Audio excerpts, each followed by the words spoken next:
I am Megan and this is BRWC, the website you can get all of your TV and film news reviews and trailers. So, it's been a week since I saw The Substance and I'm still thinking about it. It hasn't left my brain, I'm still thinking about it. My social media feed is now pretty much just that.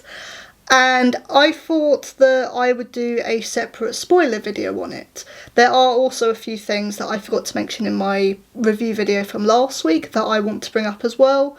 And yeah, I want to use this week's video to actually talk about it a bit more and go into full spoilers. So if you want my just general thoughts on the film, go to last week's video. That's all spoiler free. I don't mention anything spoilerish or anything like that. But if you have seen the film, or if you're too nervous to see the film but you want to know what happens, you want to know most of the information, hi, you've come to the right place. So this will be all spoilers for The Substance. So firstly, this will give you guys an opportunity to click off the video if you don't want to watch this one. But I first thought I'd start the video by talking about things that I forgot to mention in my review video last week. So last week I did talk about, the cast and how fantastic they were and how amazing they were. But I forgot to mention anything about any other technical sides of the film. The cinematography, the music, the editing is all incredible, especially the sound. Don't eat or drink anything while watching this film. This is not one to do that with. I mentioned very briefly the scene to do with Dennis Quaid eating shrimp. It's a very close-up shot of his mouth. There's a lot of biting and chewing. The sound is really loud. But there's other examples of that as well, even as much as first injects herself with the activator fluid. There's sounds of like her back opening up, where Sue comes out of. She literally gives birth to Sue through her back.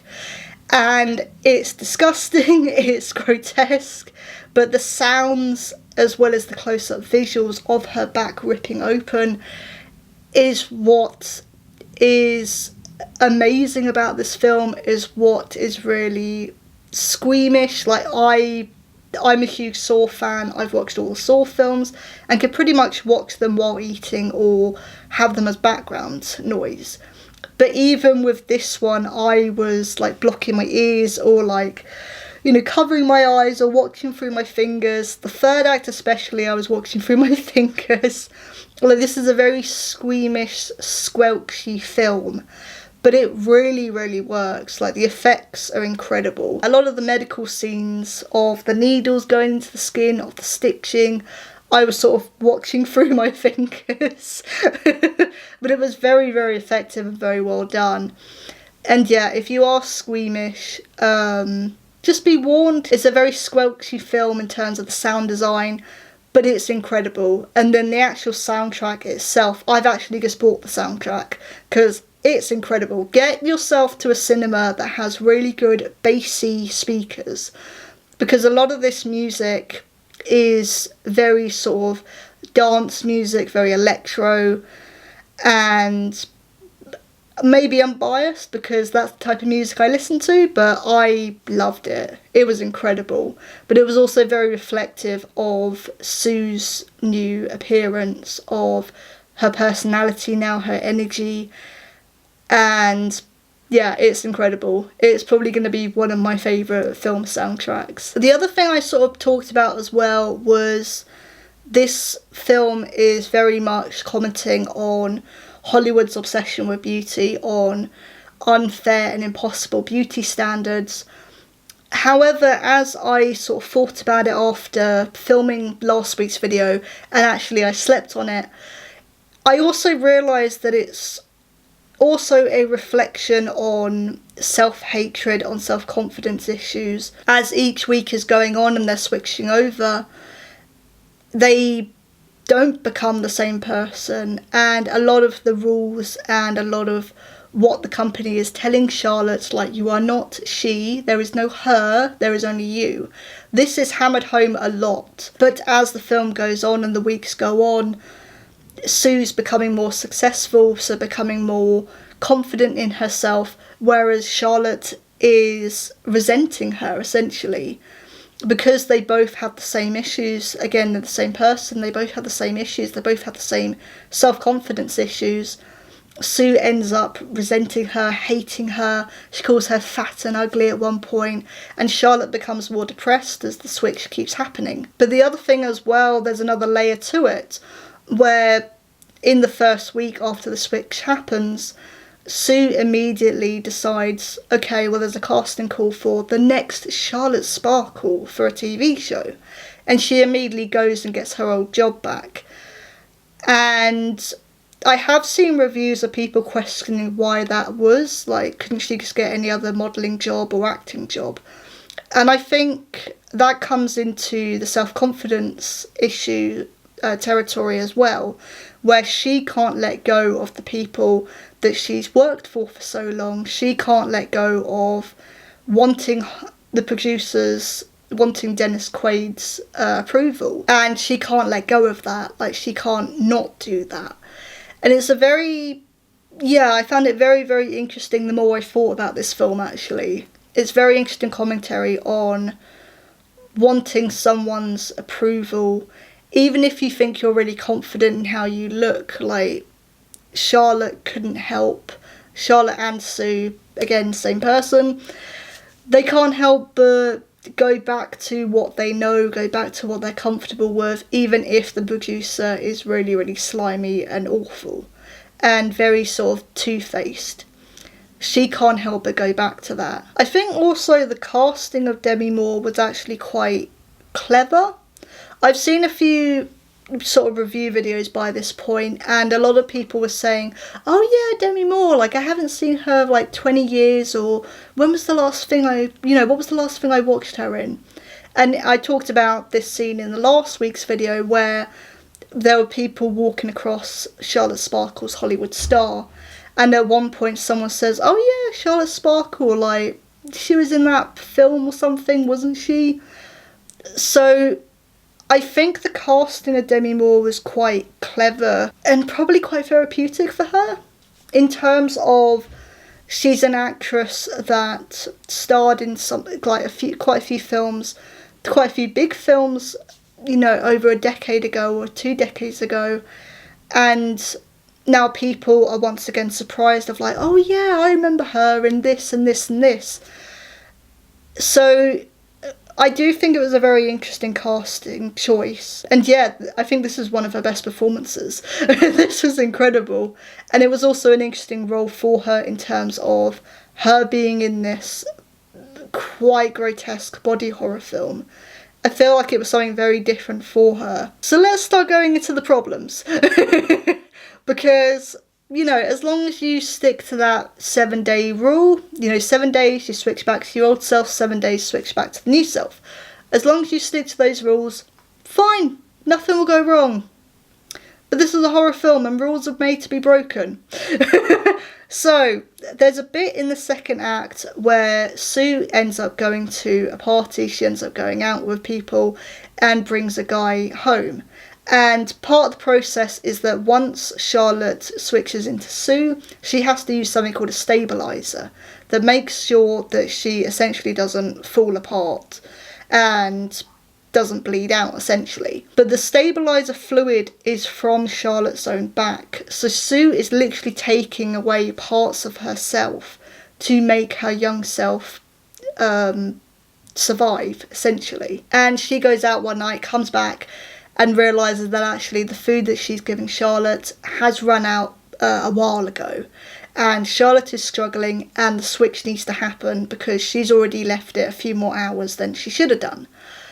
And the consequences of that is one of her fingers becomes, it looks like it's had frostbite, like really bad frostbite. Or if you've seen Snow White and Seven Dwarfs with the witch, when the evil queen turns into the witch, it looks like one of her fingers. Yeah, essentially, the more that Sue takes from Charlotte in terms of the stabiliser fluid, the more that Charlotte ends up decaying, essentially. And there is one point in the second act where Sue ends up not wanting to switch back. By this point, they have become different people. They do have different personalities and see each other with disgust, and they've broken that connection, essentially, which they're never supposed to do. They are never allowed to do, they're never supposed to do. And at one point, Sue decides she doesn't want to switch back. She's really successful in her career by this point. So she decides to take all of the discarded stabilizer liquid jars and just constantly fills them up and fills them up and fills them up, taking more and more of Charlotte's spinal fluid away from her. And then it cuts to 3 months later and Sue has not switched back. And this is where the body horror really started to kick in. I did start to think, as this was happening, as she was filling up all the jars, okay, what happens if you go over that rule, if you go over that boundary? And originally what I thought was going to happen is that Charlotte was literally going to appear through Sue and try and merge through her, like go through her body. Was I correct in that? Sort of. So 3 months go by, and yes, Charlotte now looks like a creature of some kind. Her spine, she's very hunched over. Her face is that of a past 100-year-old woman. She's hardly got any hair left, and it's all gone very, very wrong. And so she decides that actually she's going to stop the experiment. They tell her, do you want to stop? Do you want to terminate this experience? And she goes, yes. She goes to inject this termination fluid into Sue and then changes her mind. And going back to the self-confident thing we were talking about, she can't let go of Sue. Sue is literally all she has left by this point, especially at this point. Yeah, this was the main reason why I found the film in a sense quite sad, because that was all she had to hold on to by this point, was her beauty, was her youth, of what she had at that time. And yeah, in that I found it really sad. But then the film, if you think, oh, it can't get any worse, this film is literally, oh, it can't get any worse, yes it does. Oh, it can't get any crazier, yes it does.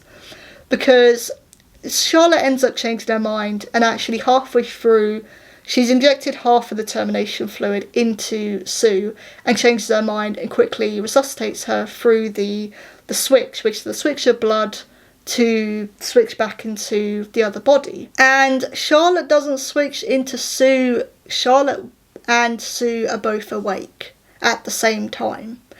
And again, this is another thing where I was like, okay, what happens if this happens? Yes, the film does that. Okay, what happens if this happens? Yes, the film does that.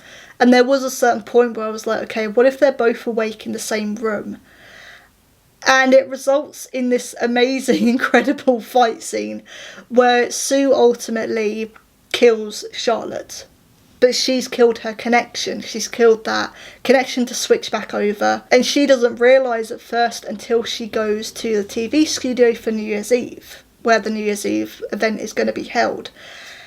And this is where I started bringing in the District 9 comparisons, where I said, if you've seen the film, you know what I mean. And what I mean is that she starts falling apart. She literally starts falling apart. She literally peels off one of her fingernails and it easily comes off. 3 of her teeth fall out, and again, these are all extreme close-ups, and this film loves its close-ups. It's a very uncomfortable film in that regard. Then she goes into a lift and her ear falls off, so she's literally falling apart. Sue essentially decides that she's going to use the one-use activator fluid on herself. So I said in the previous review of how the process works, you have this activator fluid that activates and unlocks your DNA to create a better version of yourself. Sue uses that on herself, and what comes out of Sue's back is this amalgamation, fleshy thing of both Sue and Charlotte.